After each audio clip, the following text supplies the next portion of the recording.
வீட்டுல பழம் வேற வைது. வீட்டுல ஏதாவது இருக்கிறத வச்சு டிஷ் வேணா பண்ணுவோம்.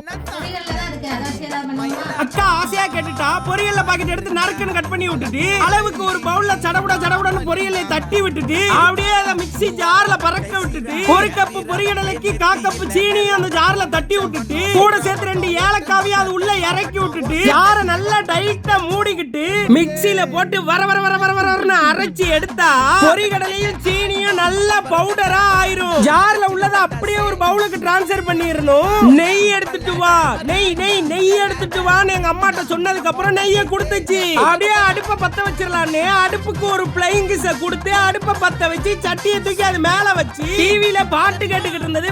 பை டான்ஸ் ஆடிக்கிட்டே அந்த சட்டியில 3 கரண்டி நெய்யை ஊத்தி நல்லா நெய்யை உருக்கிடணும். அப்படியே அடுப்பை அமர்த்தி இளஞ்சூட்டுல அரைச்சு வச்சிருந்த அந்த பொரியடலை பவுடர் அதுல போட்டு ஒரு கரண்டி எடுத்து 4-5 கிண்டு அங்கிட்டு இங்கிட்டு பெரட்டி விட்டுட்டு எங்க அம்மாட்ட உருண்டை பிடிக்க சொன்னா சூப்பர் சிங்கர் பாத்துக்கிட்டே உருண்டையை பிடிச்சு விட்டுருச்சு. அத அப்படியே பிளேட்டிங்ல அழகா டெக்கரேஷன் பண்ணா பொரிகடலை நெய் உருண்டை ரெடி. உங்களுக்கு ஃபர்ஸ்ட் கொடுத்துட்டு எடுத்து ஒரு பைட் வச்சா அப்படியே கண்ணெல்லாம் மேல போய் எப்பப்பா மிரட்டி விட்டுருச்சு. வேற லெவல். அப்படியே எங்க அக்காவை டேஸ்ட் பார்க்க சொன்னேன். சாப்பிட்டு பார்த்துட்டு சூப்பர்ன்ட்டா.